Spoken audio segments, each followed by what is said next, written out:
The world's biggest motorcycle brand once stood toe-to-toe with Harley-Davidson. Its bikes were faster, sleeker, and, for a time, more popular. Riders lined the streets on them, soldiers rode them into battle, and whole generations grew up dreaming about owning one.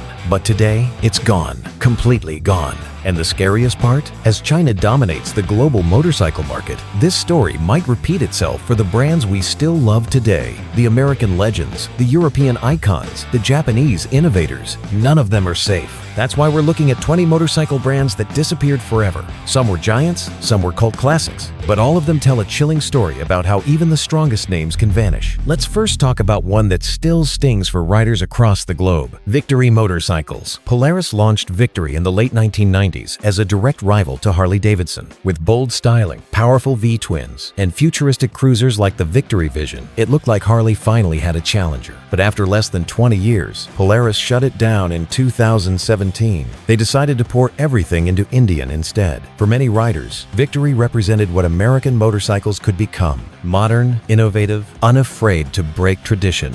Losing it felt like losing the future, much like the case of BSA in the UK. The Birmingham Small Arms Company, or BSA, was once the undisputed king of motorcycles. From the Gold Star to the Bantam, their bikes were affordable, stylish, and reliable. But the Japanese invasion hit hard in the 1970s. Honda, Yamaha, Kawasaki, and Suzuki built bikes that were faster, cheaper, and easier to maintain. By the time BSA tried to fight back, it was too late. The giant was gone. But staying in the UK, there was yet another British brand that completely vanished, and its name was Norton. Norton was pure racing heritage. The Isle of Man TT, Norton owned it. The Commando, a bike so good it's still worshipped today. But success on the track didn't mean survival in the boardroom. Financial troubles haunted Norton for decades. Factories closed, rights were sold, the brand was revived and killed multiple times. Sure, you can still buy a Norton today under new ownership, but ask any old school rider. They'll tell you the real Norton is long gone. Staying in Europe but going down south to Italy, there was a brand that thrived at the end of the last millennia and then slowly disappeared. Cagiva lit up the motorcycle world in the 1980s and 1990s. They raced in MotoGP, brought in legends like Eddie Lawson and John Kaczynski, and even owned Ducati for a time.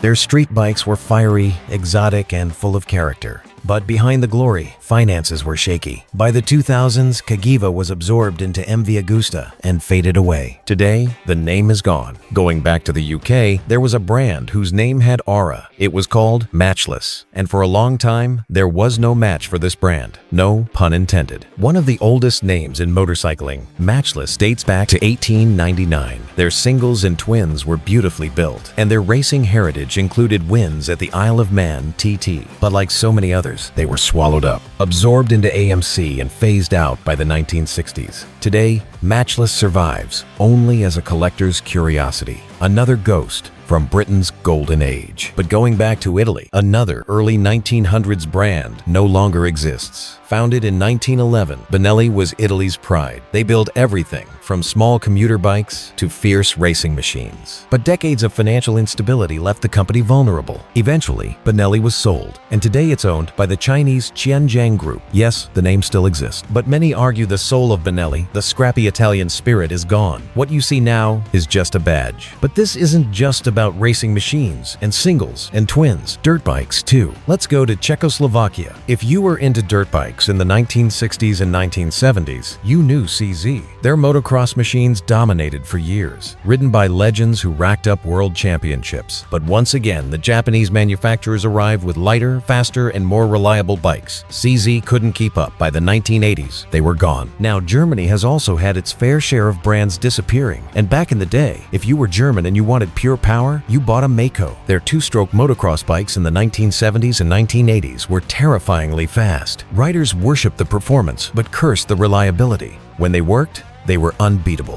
When they broke, you were stuck pushing. Financial trouble finally brought Mako down, leaving behind one of the most cult-loved names in dirt bike history. But speaking of motorbike history, I am on the road to 1,000 subscribers on this channel, and I plan on becoming the most popular bikes channel on YouTube. So I need your help by racing to the subscribe button and pushing it like you push your throttle. Going back to Italy, you may or may not know of this brand, but if you did, you sure miss it. Laverda was small but mighty. Their big bore triples in the 1970s were exotic, expensive, and brutally fast. Riders who owned them swore by them, but the company was too small to compete long term. By the 1980s, Laverda was gone, absorbed, and forgotten. Even France has lost an historical piece of their motorbike brands. From mopeds to small motorcycles, Motobake was everywhere. But by the 1980s, the tide of Japanese imports washed them away.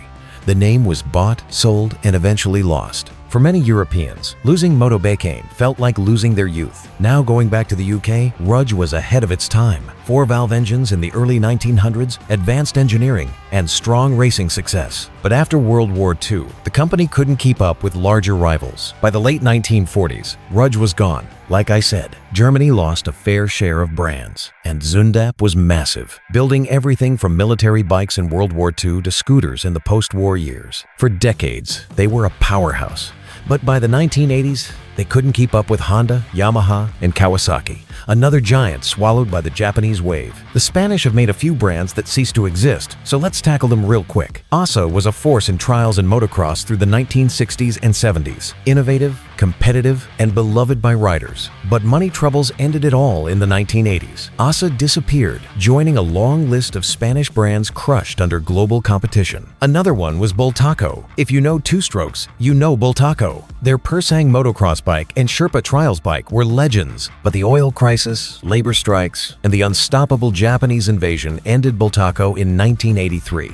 The name occasionally gets revived, but the true Bultaco spirit is gone. Montesa was another proud Spanish brand. They built great road and trials bikes, but by the 1980s, Honda took control. The Montesa name technically survives in trials, but the independent Montesa spirit is dead. Returning to the US, let's talk about one of the biggest brands to ever exist that has vanished. We're talking about Indian. Yes, Indian motorcycles exist today, but the original Indian, the fierce rival to Harley-Davidson, died in 1953. For decades, revival attempts failed. It wasn't until Polaris resurrected the brand in 2011 that Indian returned in a serious way. But ask the old-timers. They'll tell you the real Indian is long gone. Staying in the US, we can't forget the Excelsior Henderson. Back in the 1920s, there were the big three, Harley, Indian, and Excelsior Henderson. But the Great Depression hit hard, and Excelsior Henderson was shut down in 1931. An attempt to revive the brand in the 1990s fizzled quickly. Going back to the UK, we simply must talk about Velocette. Velocette built some of the finest singles in the world. They were innovative, successful in racing, and loved by enthusiasts. But financial struggles ended it all in 1971. The name disappeared, leaving behind only beautifully preserved classics. Now, there is one weird brand that is kinda Japanese, kinda American. Its name was Hodaka, and it was a strange hybrid, designed in Japan, marketed in the US. Their lightweight trail bikes in the 1960s and 70s were affordable, fun, and beloved by a generation of young riders. But when the big four Japanese brands went global, Hodaka couldn't compete. By the late 70s, they were gone.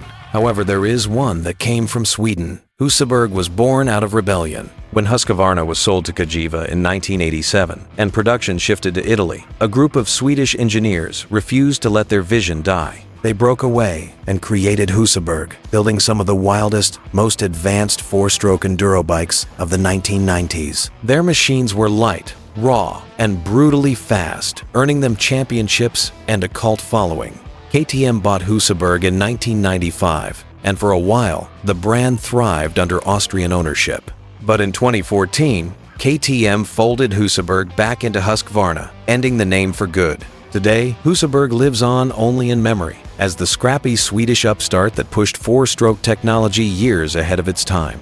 Sometimes, it's the brand itself that makes a motorcycle so bad, so unsafe, so illegal, or just so expensive that it ends up killing its own company. I made a full video on 6 bikes that destroyed their creators, and you can watch that now by clicking on screen.